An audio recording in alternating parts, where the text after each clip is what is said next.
اسلام آباد ایئرپورٹ سے پرواز کے نصف گھنٹے بعد ہوائی جہاز رقصاں بادلوں میں سے گزرتا ہے اور سامنے تا حد نظر چمکتی ہوئی برفانی چوٹیاں نظر آتی ہیں، جن میں 26,000 فٹ بلند نانگا پربت بھی شامل ہے۔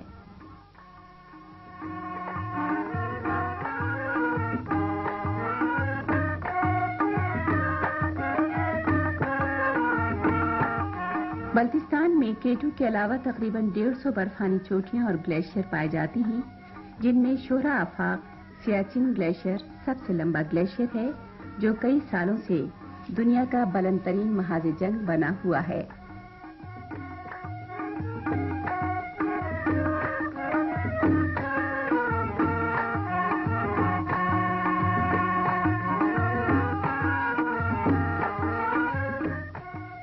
پینتالیس منٹ کی پرواز کے بعد ہوائی جہاز اسکردو کی خوبصورت وادی میں داخل ہوتا ہے۔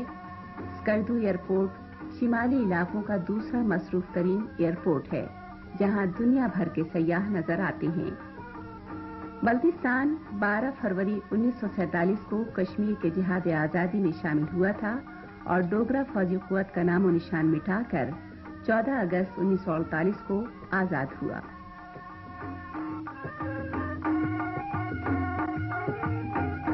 چٹان پر قلعہ کھرپوچو واقع ہے۔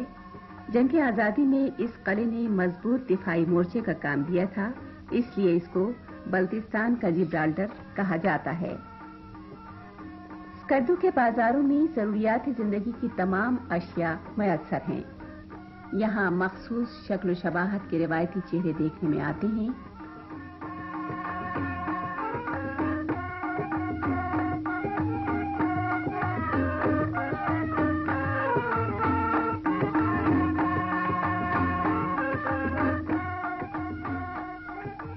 نئی عمارتوں کے ساتھ ساتھ قدیم عمارتیں بھی موجود ہیں، جس کے اندرونی نقش و نگار دیکھنے سے تعلق رکھتے ہیں۔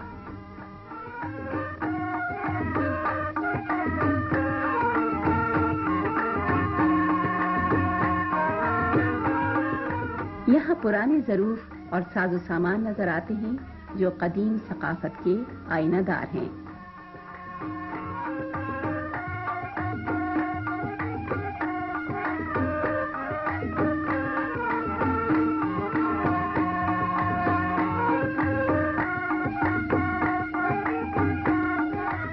ملک کے دیگر علاقوں کی طرح گھریلو کام کاج مثلاً پانی بھرنا، کپڑے دھونا اور کھانا پکانے کا کام عورتیں ہی کرتی ہیں۔ خمیری روٹی کو مقامی زبان میں یہاں سیکیور کھر کہتے ہیں۔ بلتستان زرعی علاقہ ہے، کھیتی باڑی میں پرانے ہل، آلات اور بیل یا زو سے کام لیا جاتا ہے۔ اب مشینی کاشت بھی شروع ہو چکی ہے۔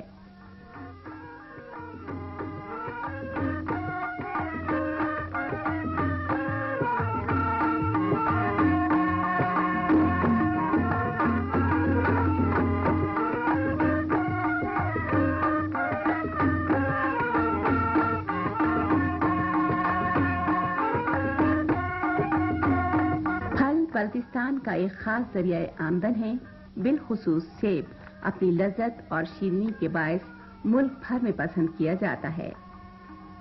ہوائی سفر کے علاوہ اسلام آباد سے اسکردو تک سڑک کی تعمیر نے یہاں کی کایا پلٹ دی ہے۔ تقریباً 8 سال قبل اسکردو میں ریڈیو اسٹیشن قائم ہوا تھا، جس نے یہاں کی سماجی، سیاسی اور ادبی زندگی میں نیا شعور پیدا کیا ہے۔ مواصلات کے شعبے میں ٹیلی فون نے اندرون ملک اور بیرونی دنیا کے ساتھ اسکردو کو مربوط کر دیا ہے۔ یہاں خودکار ایکسچینج کام کر رہا ہے۔ صحت کی سہولتیں عام کرنے کے سلسلے میں حکومت کبھی غافل نہیں رہی۔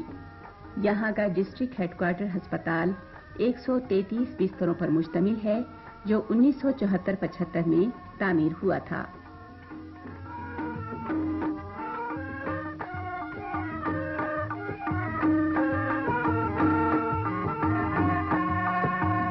تعلیم کے شعبے میں بلتستان نے نمایاں ترقی کی ہے، جہاں تعلیمی اداروں میں جدید تقاضوں کے مطابق تعلیم دی جا رہی ہے۔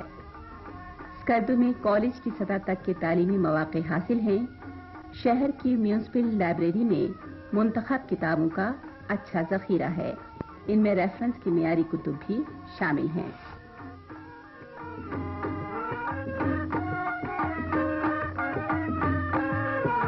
فطری مناظر میں جہاں برف پوش پہاڑ، جھیلیں اور باغات ہیں، وہاں ریت کے ٹیلے بھی عجیب منظر پیش کرتے ہیں۔ یہاں خاص قسم کی جڑی بوٹیاں اور گھاس ہوتی ہے جو چراگاہ کا کام دیتی ہے۔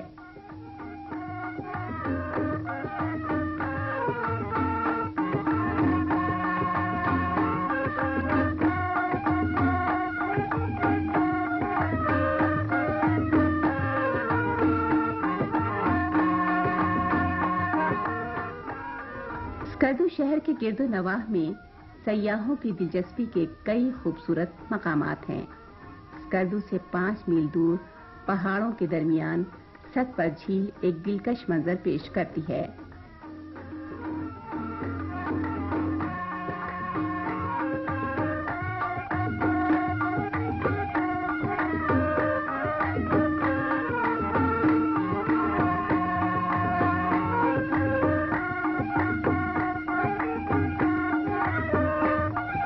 کچورا جھیل تو سیاحوں کے لیے انتہائی دلکشی کا سامان رکھتی ہے، جہاں رہائشی ہوٹل سیاحوں سے بھرے رہتے ہیں۔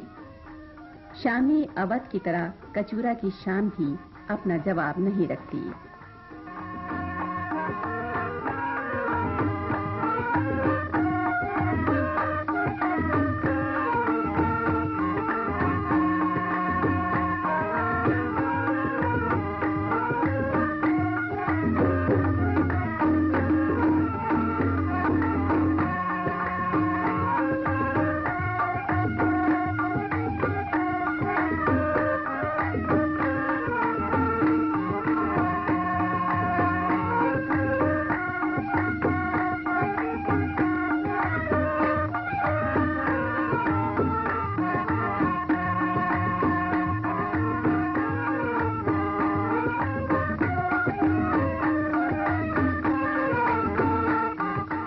مواصلات کی سہولتوں نے بلتستان کو سیاحوں کی جنت بنا دیا ہے۔